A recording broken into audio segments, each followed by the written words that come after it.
Welcome back to the 5-Star Life. It's Coach Seth here with my co-host, Coach Mia. And we have got an amazing show for you. It's going to be super helpful because we're going to talk about a facet of American society that is not balanced, it's toxic, it's not good. It's this thing called stress. And according to research, 77% of Americans experience the physical symptoms of stress. That's right? a high percentage. High percentage. That's huge. 77%. Wow. So, Okay.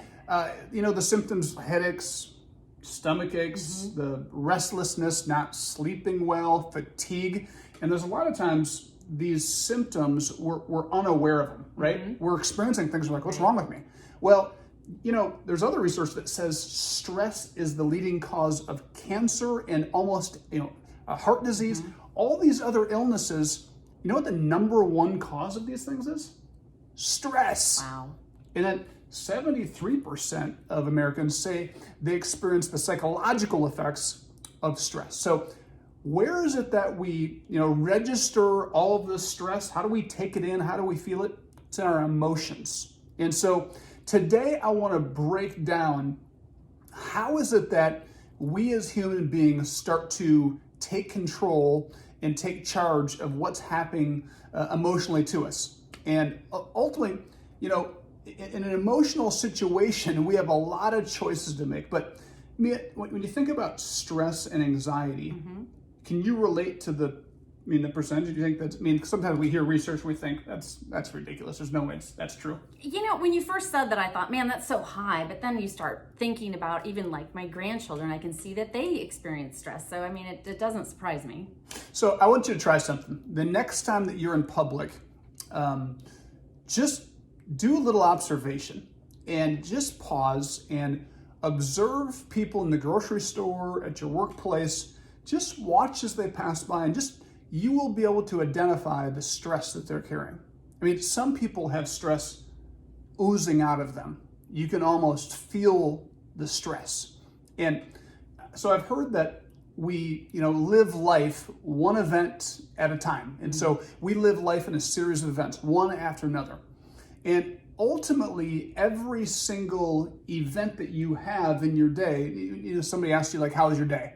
What do? You automatically start thinking about, what events happened in your day, what happened at work, what happened at school, what happened with relationships.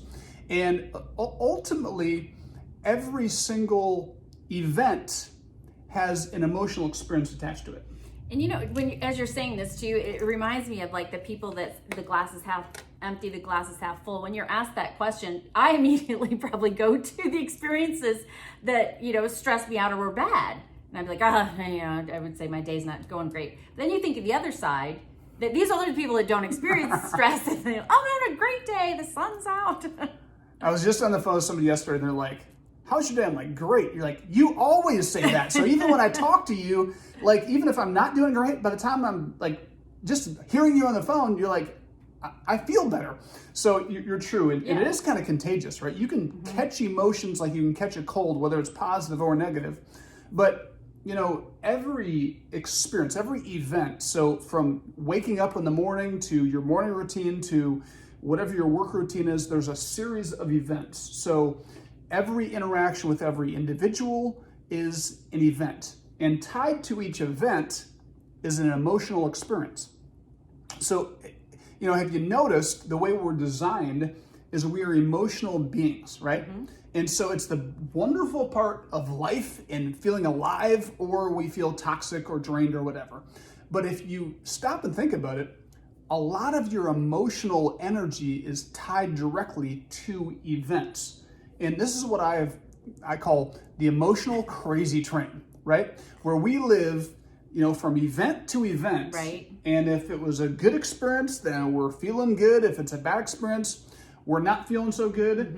And that just controls our lives. Can anybody else relate to that? If you can, comment in the comment box, talk to me, give me a little feedback. Right. Yeah. No, we talk about this a lot, and I don't want to say that it's mostly women, but I think women have a harder time sometimes of letting go of those bad events in the day, because I think we're perfectionists. And for sure. Yeah, we're always striving to do better. Women are perfectionists, but, and my wife always brings this up, but she read that literally, I think this is like some psychology class she took, but she said, a man looks in the mirror, doesn't matter what he looks like, but he's like, I am the man. And a woman, it might be one area of his body that looks good and the rest of it looks like garbage, but he'll focus on that one thing. Right. But the woman looks in the mirror and she can be flawless, but if there's one blemish, she'll find it and criticize herself, right? That's interesting. Mm-hmm. Which, looking in the mirror can be an event, right? Right, yeah. I mean, that's an emotionally triggering experience. And the other thing my wife says is that, and she read this in a book, I read this in a book, is that women's brains are literally like spaghetti. And she's always reminding me of that. It's like, Seth, your brain, men's brains are like, you got these boxes, right? They're like waffles. Mm-hmm. And so you got these little boxes and you have all these compartments and you can just compartmentalize your life. And I wish I could do that, Seth, but our brains are like spaghetti. It's all tangled and mangled. It's all of our day, all of our life, all of our relationships. It all is intertwined.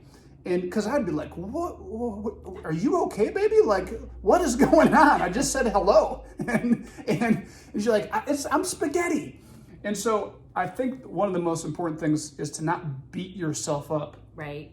I think people sometimes, emotions are a wonderful thing. They're meant to be there to signal to us how we're doing and how we're showing up in the world. And so just because we're sensing a lot, we don't need to feel bad. And that's where you get into this thing called repression, where you start to try to, suppress and push down your emotions, and you feel guilty when you feel angry or, anxious, like what's wrong with me? And then that just triggers more emotional baggage, right? And I think I was thinking about this, and I was going back to my childhood, and like my mom, there was 5 of us. So it's like she wanted to shut down the emotions because she couldn't deal with like all of the emotions. So I think we grew up sometimes and you're just like, you're trying to suppress those, but you're exactly right. It made it worse. Yeah. And this is the emotional crazy train. Mm-hmm. And so what do you do with those emotions? What I want to talk about is how you can actually break free from the crazy train. There's a process that we're going to walk you through. We don't have time in this 10-minute segment today, so stay tuned for the next segment. But ultimately, most people are completely unaware that every experience is an emotional experience. And, they leave something like, why am I upset? Why am I anxious? Why am I?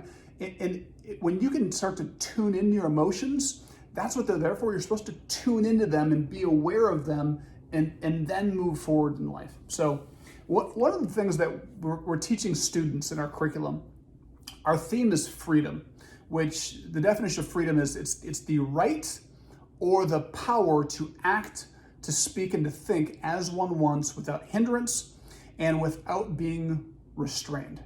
And the sad reality is that most of us are hindered and restrained in the level of joy, in the level of peace, in the level of power, showing up as our best. We're hindered, we're enslaved, trapped by our emotions.